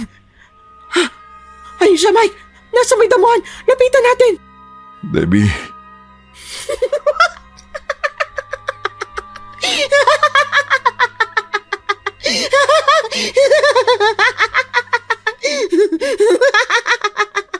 Hinihingal siya. Debbie, umuwi na tayo. Halika na. Ha? Nakatirik ang mga mata niya. Mike! Anong tinatawa mo dyan? Tumayo ka na at umuwi na tayo. Mukhang hindi to maganda. Parang may kakaiba. Mike, tingnan mo ito. Parang may nakatusok sa leeg ni Debbie, oh. Patingin niya ako. Ano ba yan? Malaking linta. Parang gumagalaw eh. Hindi yan linta. Para siyang mahabang dila. Dila? Nanggagaling sa kung saan ang dila na to. Yan ba ang dahilan kung bakit parang timang tong anak natin ngayon? Sasabuyan ko ng asin. Narinig mo ba yon? May dumaing na boses. Ang bilis siyang nahila ang dila niya. Sinisip-sip niya na naman ang dugo ni Debbie. Pasalamat siya. Wala akong dalang tabak kundi tapos talaga ang dila niya. Yun panigurado ang aswang na gumagambala sa kanya. Ang batang ito, tuwang-tuwa pa sa nangyayari. Narinig mo ba yon? May kumakaluskos sa bandaron. Sundan mo kaya yung aswang. Dali! Hindi pwede. May ibang araw pa. Sa ngayon, kailangan natin unahin ang kapakanan ni Debbie. Saan ka na naman pupunta, Debbie? Pigilan mo. Mukhang habulin niya ang nilalang na yon. Hindi pwede! Debbie! Ako nang bahala sa kanya. Ilalain mo lang ako. Oo, sige. Kumbigat na pala ng batang ito. Debbie, huwag ka malikot. Ano bang pinakain sa'yo ng aswang na yun at nagiging ganyan ka? Diyos ko naman. Debbie, huwag kang bibitiw. Hindi ka niya makukuha sa amin. Kaya lumabang ka rin. Hindi ka namin isusuko. Wala na siya sa katinoan. Kailangan niya mahimasmasan. Kahit hirap na hirap kami sa pagpigil kay Debbie, ay pinilit pa rin namin siyang maiuwi sa bahay. Pagkarating doon ay inupo namin siya sa sofa sa sala. Panay pa rin ang iyak at tawa ng aking anak na para bang nababaliw na. Naiiyak na rin ako habang pinagmamasdan ko ang anak ko na wala sa katinoan. Ako nang bahala rito. Kumuha ka ng tubig. Oo, sandali, kukuha na ako. Tubig. Natutuliro na ako. Nasaan na ba yun? Ayun, may galon. Pwede na ito. Bilis, Dina! Eto na! Ibuhos mo sa kanya. Oh, bakit pati naman yung galon binagsak mo sa kanya? Natataranta ako sa iyo puro ka utos! Ano pong nangyari? Bakit nandito po tayo sa sala? Ang alam ko po nasa kwarto ako Anak, ayos ka na? Mabuti naman, umepekto yung tubig. Parang mas epektibo ang paghampas mo ng galon. Ano pong nangyari? Anak, inaaswang ka na naman. Pumunta ka sa damuhan at may gumagawa ng hindi maganda sa'yo. Ho? Talaga ho? Natakot si Debbie matapos naming ikwento sa kanya ang nangyari. Pinakalma na lang namin siya at pinalakas ang loob. Simula nang mangyari yon sa anak ko, tuwing gabi ay ginagapos na namin siya para hindi siya makatakas kapag tulog. Lagi na rin akong nasa kwarto niya para bantayan siya. Isinabit ko ang halamang matitinik na pangontra sa aswang sa bintana ng kanyang silid at pinalibutan ko rin ng asin ang bawat sulok ng kwarto. Naglagay na rin ako ng walis tingting para kung may sumugod ulit, meron akong pangontra at panghampas. Ilang araw ang lumipas, hindi na kami ginambala pa ng aswang. Naisip naming epektibo nga ang mga pangontrang sinabi ng albularyo. Ilang araw akong hindi nakapasok kaya naggayak na ako para muling tumanggap ng labada kay Sir Benji. Pero bago ako makaalis, nagpumilit si Debbie na sumama sa akin. Nakita ko namang magaling na siya. At dahil alam kong marami na namang natambak na labahin, kaya pumayag na akong sumama siya. Oh, mag-iingat kayo ha. Susunduin ko ulit kayo rito. Dina, dala mo ba yung mga pangontra? Dala ko, huwag ka na mag-alala. Debbie, ayos ka na ba? Sigurado kang kaya mo na? Kaya ko na po pa. Dapat kasi hindi ka na sumama Alam niyo naman pong inspirasyon ko si Sir Bernie. Nabubuhay ang pagkatao ko kapag nakikita ko siya. Ewan ko sa'yo! Sinama lang kita rito ako dahil malamang marami na tayong lalaban dahil ilang araw tayo hindi nakapaglaba. Alis na ako. Huwag kang magpapagod, Mike ha. Halos hindi mo pa nabawi yung katawan mo simula nung sinalakay tayo nung aswang. Huwag kang magpapakapagod. Sakitin ka pa naman at hikain. Ako pa ba? Sige na, aalis na ako. Ding dong! Hoy, isang pindot lang. Nakakahiya ka talaga. Sir Bernie! Oh, kumusta na kayo? Ilang araw din kayo hindi nakapunta rito Pasok kayo. Namiss nga kita, sir Ay, syempre, namiss ko rin kayo. Teka, paano yung sugat mo sa leeg? Wala po to. Nandito na kayo. Makakapaglaban na ba kayo ng tuloy-tuloy? Sa tingin ko, oo. Mukhang ayos naman na tong si Debbie Ano ho bang nangyari sa inyo? May aswang po kasing gustong kunin si Debbie kaya binantayan po muna namin siya hanggang sa maging maayos na po yung lahat. Alam niyo ng patakaran ha. Walang pag-alagala para hindi tayo magkaroon pa ng problema. Baka habulin na naman kayo ng aso. O siya, mauna na muna ako. May aasikasuhin din ako sa loob Ay, ako rin. Teka, Debbie. Alam mo, siguro dapat palagi mo tong suot. Quintas? Ibibigay ko na yan sa'yo. Bigay yan sa akin ng magulang ko. Bilang pananggalang sa mga masasamang elemento o aswang. Naniniwala kasi sila ron Talaga? Ibibigay mo lang sa akin? Ay bakit naman hindi? Kung makakatulong yan sa'yo. Ay, hindi na po sir. Ayos lang po. Ibalik mo na yan, Debbie. Bakit naman po, ma? Bigay nga po sa akin to ni sir Hindi mo ba narinig si sir? Bigay pa yan ng mga magulang niya. Sauli mo na. Hindi po, ayos lang. Debbie, sa'yo na yan Magiging protection mo yan. Salamat po. Wala na akong nagawa ng tanggapin ni Debbie ang bigay ni Sir Benji. Simula nang makita ko kung paano tumingin si Sir Benji sa aking anak, masama na talaga ang kutob ko sa kanya. Hindi naman sa pagiging mapanghusga, pero hindi naman kasi namin sila kilala ng lubusan. Akala ko ay magiging maayos na si Debbie pero isang gabi, parang hindi na tumatalab ang mga pangontrang nakalagay sa bahay namin dahil inatake na namang muli si Debbie. Muntikan na naman siyang makalabas ng bahay kung hindi ko lang siya naabutan. Agad kong sinabi yon kay Mike kaya napigil namin siya. At kinabukasan nga mismo, nag-report na rin ako kay Sir Benji ng sitwasyon at nag-alok siya ng tulong na doon muna kami tumira sa kanila para hindi na kami balikan ng aswang. Sa sobrang desperado kong mailigtas si Debbie, maging ang dalawa pa naming anak, ay pumayag ako. Maraming salamat Sir Bernie sa pagpapatuloy sa amin. Walang problema. Aalis naman ako at mawawala ng ilang araw. Si Yaya Ritz ang kasama nyo rito. Ligtas kayo rito. Sige, mauna na ako ha. May flight pa kasi akong pupuntahan. Baka maiwan ako ng eroplano.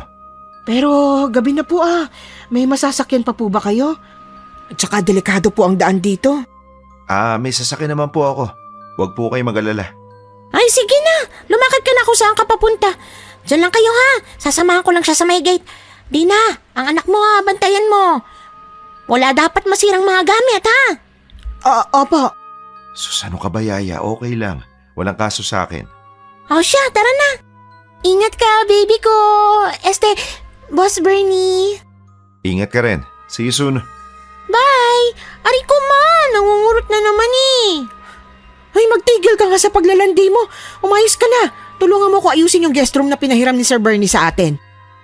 Sa unang gabi namin sa bahay ni Sir Benji, naging maayos naman ang lahat pero pagpatak ng pangalawang gabi, nawala na naman sa tabi ko si Debbie. Agad akong tumayo at sinabi yon kay Mike. Hinanap namin siya at nakumpirma naming inaatake na naman siya ng pagkontrol ng aswang dahil nakita naming nakabukas na ang pintuan ng guest room. Nagmadali kaming lumabas at ginalugad ang second floor kung saan kami natutulog pero wala siya. Kaya bumaba na kami sa unang palapag. Nasaan na naman siya? Napakalawak ng bahay ni Sir Bernie, mahirap siyang hanapin dito. Gisingin mo kaya si Ate Rita para matulungan tayo. Sinilip ko na siya sa kwarto niya, wala siya ron. Wala siya. Saan naman siya pupunta ng ganitong disoras ng gabi? Umalis ka na, pakiusap. Alis na. Si Ate Rita yun na. Parang to sa likod bahay nang gagaling ang ingay. Puntahan na natin, bilisan mo. Pakiusap. Huwag mo siyang sasaktan. Maawa ka sa bata. Ate Rita, anong nangyayari? Debbie! Diyos ko, nakahandusay na naman siya sa lupa. Nagpakita ka rin ng malapitan, aswang ka. Akala mo hindi kami handa. Tignan natin kung hindi ka masaktan sa holy water. Ano, lalabang ka? Naku, kanina ko ba siyang tinataboy pero ayaw niya umalis Patulong na lang pong hilahin si Debbie sa may gilid. Oo, sige. Aalalayan ko mga paa niya. Ang sakit ng dila niya. Akala mo uurungan kitang aswang ka. Hindi! Umalis ka rito. Hindi mo makukuha ang anak ko. Hindi, kahit kailan. Ay, nakatakas na siya. Siguradong hihintayin niya ang mga sugat na gawa ng holy water. Pumasok na tayo. Baka bumalik pa siya. Ako na magbubuhat kay Debbie papasok. Nanariwa na naman ang sugat niya, Mike. Talagang hindi tayo tatantanan ng halimaw na yon. Kahit saan tayo magpunta, palagi siyang sumusunod. Binantayan ko ulit si Debbie hanggang sa mag-umaga. Saglit lang akong nakaidlip dahil natatakot akong baka maglakad na naman siyang tulog. Pagkagising niya ay hinang-hina siya dahil siguro sa maraming dugong nawala sa kanya. Ang sabi kasi ni Ate Rita, nakita niyang naglalakad si Debbie kaya sinundan niya. Tapos ay huminto ito sa likod bahay at kitang-kita niya kung paanong ipinaubaya ni Debbie na sipsipin ng aswang ang dugo niya. Kaya dali-dali daw siyang lumapit para itaboy ang aswang. Isang araw, kinausap na ako ni Ate Rita ng masinsinan. Tina, hindi naman sa pinagtatabuyan ko kayo pero gusto ko umalis na kayo rito. Bakit naman ho? Kung nasundan na kayo ng aswang, ibig sabihin, delikado na rin ang buhay ni Debbie dito. Natuntun niya na kaagad kayo, kaya umalis na kayo rito. Pero si Sir Bernie po nagpatuloy sa amin dito. Tsaka, hindi pa po ako magaling Nung sabi niya sa akin nung kaming dalawang magkausap, wag akong aalis kung hindi pa ako magaling. Hindi na nga rin ligtas dito, Debbie. Halos atakihin ako sa puso nung muntik ka nang patayin. Paano kung bumalik yun dito? At pati si Bernie? Anak, tama si Ate Rita. Huwag na nating idamay sina Sir Bernie mo dito. Umuwi na lang tayo sa atin. Ayoko po. Hihintayin ko dito si Sir Bernie. Siya nagpatuloy sa akin kaya sa kanya lang din ako makikinig kung paalisin ba ako o hindi. Ano ba, Debbie? Huwag matigas ang ulo mo, nakakahiya sa kanila. Pinatuloy na nga tayo tapos ganyan pa. Pasensya ka na, Ate Rita. Hayaan mo at mag-iimpake na kami. Ayoko po sumama. May iwan po ako dito. Ako hindi na ako natutuwa sa katigasan ng ulo mo, ha? Uuwi na tayo. Bilisan mo na. Ayoko nga po. Dito lang ako. Debbie, bumalik ka nga rito. Abay, kung makapag-walk out ka, kala mo, parang bahay mo ito, ah. Pasensya na po kayo sa inasal ng anak ko. Ganyan lang po talaga yan. Kapag gusto niya, kailangan masunod. Kung ganyan ang anak ko, inakalbo ko na yan. Sige, hayaan nyo na. May punto rin naman siya. Si Bernie ang nagpatuloy sa inyo kaya siya lang din ang pwedeng magpasya kung aalis kayo o hindi. Sino ba ako para magpaalis sa inyo eh? Trabahador lang din ako dito. Ang sa akin lang, kapakanan nyo rin ang iniisip ko. Pasensya na kayo ha. Kami po ang dapat humingi ng pasensya dahil sa pangiistorbo po namin. O siya, marami pa akong gagawin eh. Iwan ko na muna kayo ha. Hinayaan na kami ni Ate Ritang tumira ng ilang araw pa sa mansyon. Gabi-gabi nagpapalitan kami ng aking asawa sa pagbabantay kay Debbie. Pero ang nakapagtataka, mentras pinipilit namin siyang umuwi na kami, mas lalo siyang nararatay sa higaan. Bumalik si Mike sa albularyo para humingi ng tulong pero binigyan lang siya ng ilang mga dagdag pangontra at paalala. Ay, umaga na naman. Salamat at hindi sinumpong si Debbie kagabi. Nakatulog din kami kahit papaano. Ay nako, kailangan ko palang tanungin si Ate Rita kung ilang kwartong aalisan ng kortina para labhan. Nasaan na kaya siya? Ate Rita? Ate Rita! Tigilan mo ng ginagawa mo. Mapapahamak ka lang dyan sa naiisip mo. Boses ni Ate Rita yun, sa kwartong yun ang gagaling. Sino kayang kausap niya? Bumalik na ba si Sir Bernie? Buksan ko nga ng konti. Madilim ang paligid, walang bago. Ganito palagi ang silid nila. Tumigil ka na. Utang na loob, itigil mo na ito. Umalis ka na rito. Sino kausap ni Ate Rita? Bakit parang nag-aaway sila? Hindi ko makita, napakadilim pero... Ano yun? May nagliliwanag sa dilim. Teka, pares pa yun ang mga mata. Meron siyang mahabang dila na parang ahas na nagliliwanag din. Ang dalawang tulis ng dila, parang karayom na sumasayaw sa hangin. Ano ibig sabihin nito? Ibig bang sabihin? Kilala ni Ate Rita ang halimaw. Nakakatakot. Kailangan ko na umalis dito. Kapag minamalas ka nga naman, natabi ko pa tong figure na ito. Sino yan? Takbo na, Dina. Hindi na ako nakapalag nang may pumulupot na malagkit na bagay sa akin na sa tingin ko ay mahabang dila ng halimaw. Hinila niya ako papasok sa silid. Pilit kong nilalabanan sa pamamagitan ng paghawak sa pintuan pero hindi ko na kinaya. Ang huli kong naramdaman ay ang pagtulos ng kung anumang bagay sa aking leeg bago ko panawan ng ulirat. Pagmulat ko ng mga mata ko, nasa loob pa rin ako ng silid pero nakabukas na ang ilaw. Nakatali ako sa isang upuan at hindi kagaya ng ibang mga kwarto, walang ibang gamit sa silid na yon, kundi ang bangkong plastik na inuupuan ko lang. Tulong! Tulungan ninyo ko! Mike! Debbie! Tulong! Dina, nasaan ka? Nandito ako, Mike! Mike! Dito! Nakatali ako! Tulungan mo ako! Dina! Dina! Anong ginagawa mo rito? Bakit ka nakatali? Sino may gawa nito? Nasaan si Debbie? Bakit ang dalawang bata lang ang kasama mo? Kailangan na nating umalis dito! Ano bang nangyayari? Naguguluhan ako! Patay ang ilaw! Muli na naman akong hinimatay.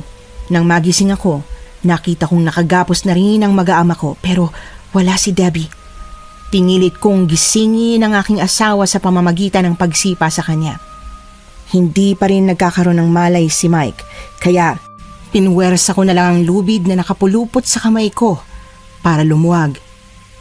Hindi ko pa rin magising si Mike pero sinubukan kong tanggalin ang pagkakatali sa kanya matapos kong makawala. Natigilan ako nang marinig ko si Debbie na sumisigaw sa labas ng silid. Layuan mo ako! Tigilan mo na ako! Debbie? Hoy, Mike! Mike! Gumising ka! Hindi siya magising. Anong gagawin ko? Kailangan ko iligtas ang anak ko. Hindi ko siya pwedeng pabayaan. Dito muna kayo, ha? Ay, bakit ko ba kinakausap ang mga tulog? Ay, nako. Debbie! Nandyan ako! Saan ba nagagaling yung boses niya? Ano ibang lalaban ko sa halimaw na yon?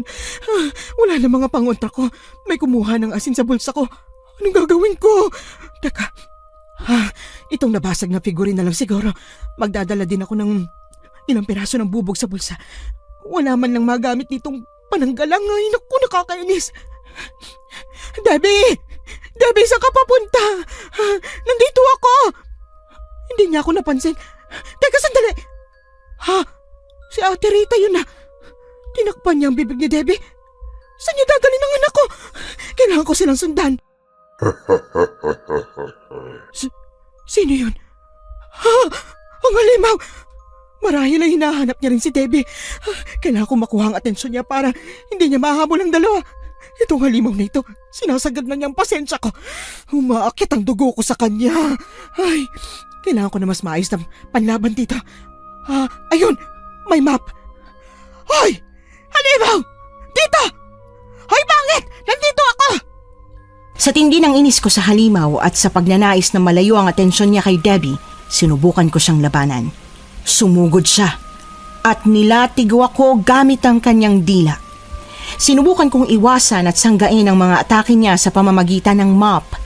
Nang makalapit siya ay hinampas-hampas ko sa kanya ang mop na para akong nagpapastol ng mga pasaway na baka. Habang nilalabanan siya ay panay ang dasal ko sa isip ko na sana'y matalo ko siya. Natusok niya ako sa leeg pero inilabas ko ang piraso ng figurine at sinugatan ng dila niya. Narinig ko siyang humiyaw sabay bawi ng dila. Akala mo Sige, lumapit ka pa! Dina! Mike, salamat naman at gising ka na. Akala ko paninindigan mo ang pagtulog eh. Tulungan mo na ako rito. Hoy, halimaw ka. Akala mo magagapi mo kami. Hindi kami basta nagpapatalo. Hindi mo kami mapapatay, maging ang anak kong si Debbie. Dadaan ka muna sa bangkay ko bago mangyari yon. Wow! Saan mo naman napulot yung sinabi mo? Basta, Ano yung pinapahid mo sa katawan, ha? langis to na dinasalan ng albularyo. Gamitin mo to para hindi ka mahawakan ng aswang. Ipahid mo rin sa dalawa pa nating anak. Ipupulupot ko lang tong rosaryo sa kamao ko. Sige, sumugod ka! Mga anak, magpahid din kayo, bilis, para hindi kayo mahawakan ng aswang. Ay, naku, sumugod na nga. Sige, suntukin mo. Tama yan, hilahin mong dila. Ikaw na si Raulo ka. Tanggapin mo tong hampas ng api! Nang makalapit sa akin ang halimaw ay hinampas ko siyang paulit-ulit gamit ang mop. Si Mike naman ay panayang suntok sa katawan nito. Hinila naman ng dalawa ko pang anak ang dila ng aswang at sinugatan gamit ang mga basag na piraso ng figurine na ibinigay ko. Sa huli ay nagapi namin siya, pero agad din naman siyang nakatakas. Nang masiguro namin na wala na siya ay hinanap na namin si Ate Rita at Debbie. Ate Rita! Debbie! Nasaan na kayo? Debbie, anak, ligtas nang lumabas. Wala na ang aswang. Nandito kami! Dito! Debbie! Mama! Papa! Akala ko hindi ko na kayo makikita. Shh! Tahan na. Tapos ng lahat. Wala na siya. Umalis na siya. Natalo na namin siya. Anong natalo? Napatay niyo siya? Munti ka na ho, kaya lang nakatakas siya. Ay! Ate Rita, sino yung kausap ninyo sa kwarto? Nakita ko po kayo may kausap. Sigurado akong yung halimaw yon.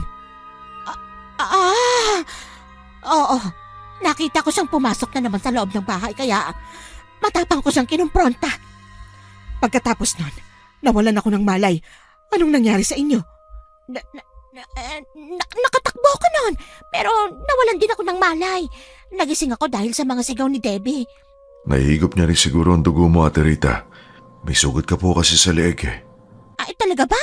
Hindi ko na naramdaman. Pasensya na po kayo at nadamay pa kayo sa gulo ng pamilya namin. Pero okay na. Sigurado akong hindi na yung babalik. Mabuti naman at buhay tayong lahat.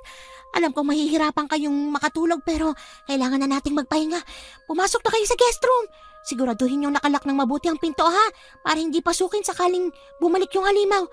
Ganon din ang gagawin ko. Ito, Ate Rita, may langis pa ako natira. Ipahid mo sa katawan para hindi ka mahawakan ng aswang. Salamat. Nang sumunod na araw, nabigla na lang kami sa sinabi ni Ate Rita, pero nauunawaan namin siya. Pinayuhan niya kaming umalis na ng bahay na yon. Ibinigay niya ang huling sweldo naming mag-ina at dinoble pa ito. Ang sabi niya ay ayaw niyang mapahamak ang alaga niya at ayaw na rin niya ng gulo. Pumayag kami sa sinabi niya at katakatakang hindi na tumutol pa si Debbie. Umuwi na kami ng bahay at ipinagpatuloy pa rin ang gawain namin na pagsusunog ng goma tuwing gabi. Sobrang baho ng goma. Sumasakit na ang ilong ko. Ako na nga dyan. Mamaya magkasakit ka na naman. Alam mo, napansin ko nung sinusugod tayo ng halimaw, hindi ko naramdaman ang mga sakit ko. Pero ngayong wala na siya, parang nagkakasakit na naman ako. Gusto mo bang bumalik na lang yung aswang para hindi ka na maging sakitin? Hindi na no, mas okay na ako sa ganito. Ma, pa, kain na po tayo. Tapos na ako magluto.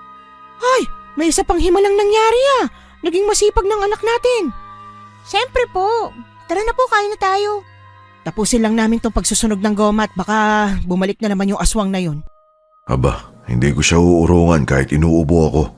May isa pa akong napansin kay Debbie Bigla siyang sumunod sa atin nung paalis na tayo sa bahay ni Sir Bernie. Hindi siya nag-inarte na may sakit pa rin siya. Sayang at hindi na natin sila madadalaw. Balita ko wala nang nakatira sa bahay na yun Nakakalungkot. Hindi kaya umalis sila dahil sa nangyari? Nadamay kasi sila sa problema natin Oo nga po pala. May hindi po ako nasabi sa inyo tungkol kay Sir Bernie at Ate Rita. Bakit ano yun? Nung gabi po na hinabol ako ng aswang sa bahay ni Sir Bernie, hindi po ako nananaginip noon gaya nung una kong kwento. Nagising po ako na nasa ibabaw ko na po si Sir Bernie, pero imbis na kiligin, nakakakilabot na karanasan po yung nangyari sa akin. Mahaba yung dila niya at sinisip-sip niyang dugo ko. Nilabanan ko siya, nahawakan ko yung lampshade sa gilid ng higaan at yun po yung hinampas ko sa kanya. Saglit nga ako nabitiwan kaya yun ang dahilan kung bakit ako nakatakas at nagsisigaw ng tulong. Si Sir Bernie? Yung aswang? Bakit ngayon mo lang sinabi sa akin? Nagkaroon po kami ng kasunduan ni Ate Rita na huwag kong sabihin yung nakita ko kapalit ng kalayaan nating lahat. Ang sabi niya, kung gugustuhin ng alaga niya, kaya niya po tayong tapusin pero kung mananahimik ako, wala rin siyang gagawin na ikakapahamak natin. Ang matandang yun! Ginagalang ko pa naman siya nung nakita ko siya sa kwarto na may kausap. Hindi talaga ako nakontento sa kwento niya pero pinaniwalaan ko na lang dahil sino ba ako para manghusga, di ba? Pero ngayon, totoo pala talaga ang hinala ko. Nagsinungaling din siya sa mga dahilan niya para pagtakpan ng sikreto nilang mag-amo. Pero kung siyang agitot na tinutukoy ng albularyo sa akin, bakit kanya gustong patayin? May ginawa ka bang masama sa kanya bukod sa pagpantasyahan siya? Ha, Debbie? Si Papa naman, binabalik pa talaga ang mga ginawa ko. Kinikilabutan po tuloy ako kung bakit ako nagkagusto sa kanya Makulit ka rin kasi Di ka nakikinig. Ngayon ko lang naisip na ang pinoprotektahan niya pala ay hindi tayo, kundi ang alaga niya. Narinig ko po palang nag-uusap sila nung isang gabi. Nagtatalo silang dalawa. Galit po pala si Sir Bernie sa mga babae dahil maraming beses na siyang naagawan ng nobyo. Pinagpapalit siya sa mga babae ng mga minamahal niya. Ibig sabihin, hindi siya tunay na lalaki? Nasira nga talaga ang pangarap mong bata ka. Ayan kasi puro ka pagpapantasya. Oo nga po pala. Next year po, babalik na ako sa pag-aaral. Gusto ko pong graduate para naman hindi na po ako pabalik-balik ng high school. Ay, mabuti naman at naisipan mo makagraduate. Mahirap din ang paulit-ulit ng grado. Matuto kang mangarap. Huwag kang aasa sa yaman ng iba kung gusto mo talaga ng magandang buhay. Dapat anak, sa iyo magsimula ang pangangarap. Hindi solusyon ang pag-aasawa para lang makatakas sa kahirapan. Oo na po. Marami kaming natutunan dahil sa karanasan namin yon. Pero ang ikinatuwa ko, malaki ang naging pagbabago ni Debbie sa buhay niya. Nagsumikap siya sa pag-aaral at kapag walang pasok ay tinutulungan niya ako sa paglalabada.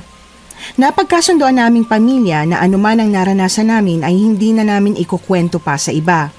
Kahit naman siguro ikwento namin ay wala namang maniniwala.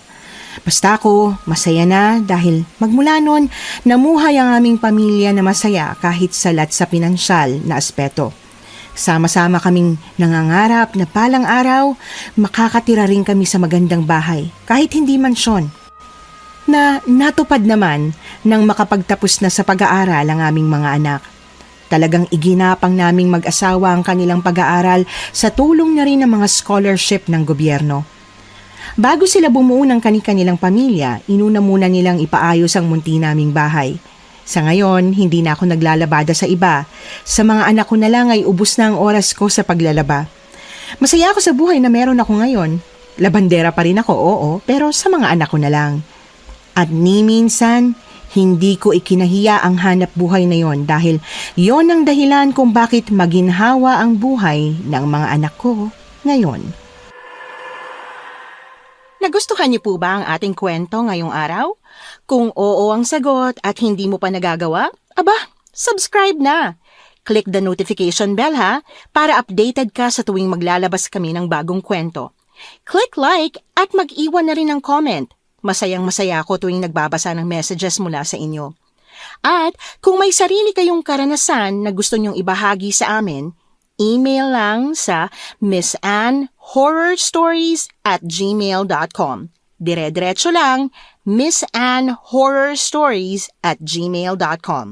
Malay nyo, sa susunod, yung kwento na ninyo ang binabasa namin para sa ating mga tagapakinig. Hanggang dito na lang muna at maraming salamat sa inyong panonood.